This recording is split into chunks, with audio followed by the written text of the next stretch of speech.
Sup? How we doing? I'm back.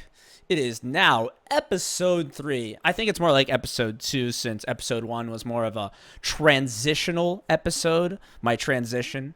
Episode 2 went a little bit more into what I wanted to do. Episode 3, I think we're finally going to get the ball rolling. I think anyway. Hope everyone had a great Monday. Mine was not so fun, but that's because I decided on Saturday night that I was 21 again. You know how that goes. Once you reach a certain age, hangovers last, more than 5 hours. Back in the day, you used to be like, yeah, tonight we're going to go get fucked up. 22, 23, it doesn't matter. You could have so much shit to do the next day and still get it all done, and you could drink all day and all night. Now, I forgot on Saturday when we went out that I was 34 years old. So, me and the missus went out. We were out late, had some drinks, come home. You're like, fuck it. I can have one more. Tomorrow's Sunday. It doesn't matter. It will be no big deal. Mistakes were made. We were up till like 2 a.m. And then, Saturday comes around. It's just a complete blur. You get yourself some breakfast. You take a nap. You get up, eat again, and then take another nap. And then Monday morning comes on. You're like, what the fuck? I know I didn't drink yesterday. Why do I feel like this? Oh, that's because your dumbass got white girl wasted on Saturday night, and you forgot that hangovers now last 2 to 3 days. 2 if you're lucky, 3 if you really went ham. So today felt more like Monday. Yesterday was just kind of, I don't know, an in-between day. Mondays can always be an in-between day depending on what you do on Saturday night. And then sometimes if that Saturday fun bleeds on to Sunday, it's just not good overall. So I'm feeling a little bit more feeling better today. All right, let's get back into what we needed to recap from the weekend. We did talk about the Area 51 to see if that story would get any more interesting. It didn't. Only 3,000 people showed up. Really not that big of a deal. I think one person went to jail. It's fucking depressing. I hope that, I was hoping that at least someone would die, make the story interesting. What else happened over the weekend? Oh, I know what happened. So I told you guys that I wouldn't be much into politics and talking about politics and all this stuff, but don't turn it off yet. I'm not gonna get political. We're not gonna pick sides. We're not gonna act like life is black and white on this show, red and blue, whatever whatever colors you want to choose for a two-sided argument that always has some gray in it. But this is a movement we can all get behind. It is called the Free the Nipple movement. Yes, ladies and gentlemen, it is now acceptable in 6 states. Utah, Colorado, Wyoming, New Mexico, Kansas, and Oklahoma. Women can now walk around topless. Yes, that is right. We now have something that we can all agree on from an equality standpoint. We want all equal. We want women to be equal as men. We want them walking around with their shirts.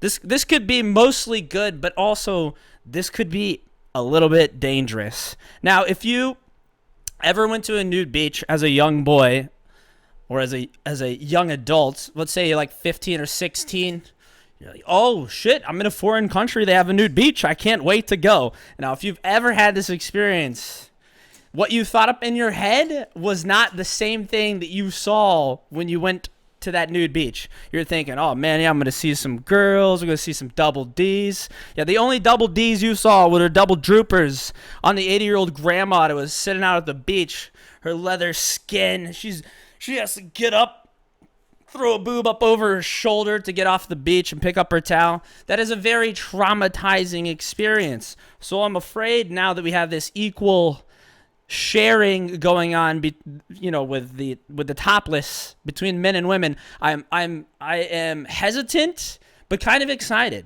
We need all states to actually fall into suit. It shouldn't be that we are afraid of someone else's chest, whether it be male or female. The problem is that we've over-sexualized everything. So, if it turns out to be more of a good thing than a bad thing, men, when you walk by a lady and you see that she might not be wearing a top, don't get squirrely. Just, take a look, admire, and then walk by. You know, basically keep your dick in your pants. It's not meant to be sexual at all.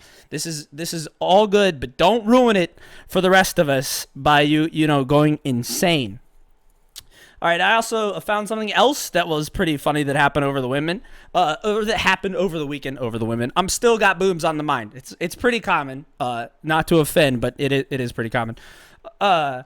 Camel's testicles bitten by woman at Louisiana truck stop petting zoo. Now, that is interesting in itself. Whether or not a woman bit or whether or not a woman bit a camel's testicles is crazy in itself. The fact that there is a truck stop with a petting zoo is also insane, but I mean, I guess we're not that surprised considering it is Louisiana. You know, anything can happen, I guess. But let me just read you the quote from this woman. Now, granted, this is a 600-pound camel, authorities say. All right, so the woman says, she said, I bit his balls. Well, it doesn't say balls because it's a Fox News article. Maybe this is fake news, actually. But anyway, we're not going to get on that. But it says, I bit his B blank, blank, blank to get him off of me. I bit his testicles to get him off of me. That's all she said. That's all she said. There's no context in the interview. That's literally the only reporting we get.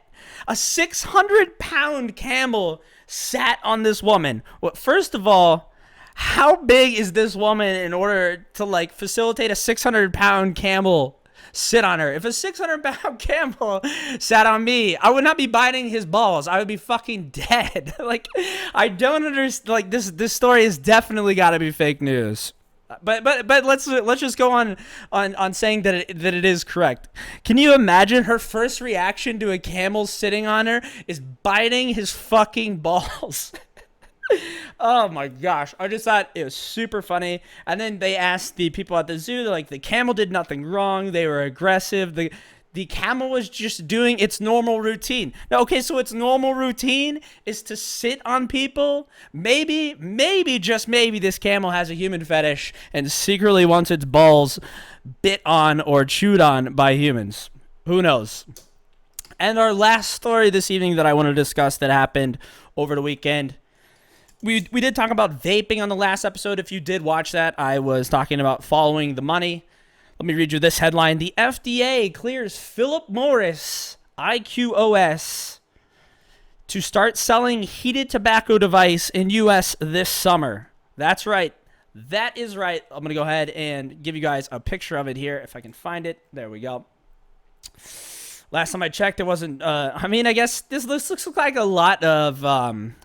I guess we did call them douche flutes there for a while, but look at this. It looks like he's taking a pregnancy test in his mouth. Look at that. Oh, lights up green when you're good, I guess. All right, so the Food and Drug Administration has cleared Philip Morris International to sell its heated tobacco products.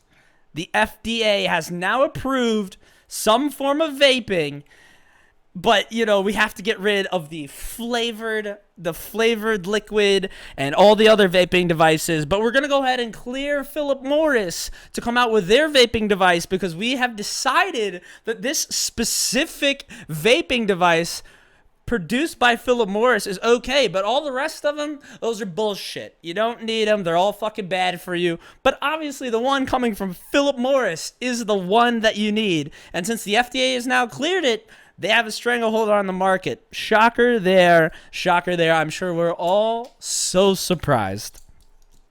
Now, I am going to be changing up the show a little bit. I mean, I know this is only episode 3, so there's going to be a lot of change that come in. I'm also going to be doing some other interesting stuff, like interviewing some of my friends, some other content creators, just to figure out what we're going to do. Eventually, we would probably want the show to look something like doing the news, doing, you know, some comedy bits, and actually interviewing people. Interviewing people is probably not interviewing people, but where I excel in communication, or, you know, where I feel most comfortable is actually interacting with other individuals. So I will be having my friend, the Golden Blazer, who is a poker player who runs a poker stream. I will be having him on for an interview later this evening. If that's something you're interested in, you can check it out. I mean, I guess if you're not a poker player, it might not be as interesting. But it's not going to be all about poker. It's going to be about his stream life, what's going on currently with him, and stuff like that. And I just want to, get started with interacting with different individuals and, use that as a source of content. All right, dudes, you know what to do. If you liked it, like, follow, subscribe, thumbs down if you want. Whatever, that works too. That means I know that at least someone clicked on the link to go hit the thumbs down. Hey, but whoever you were in the last video, go fuck yourself. All right, we'll talk to you guys later. Peace.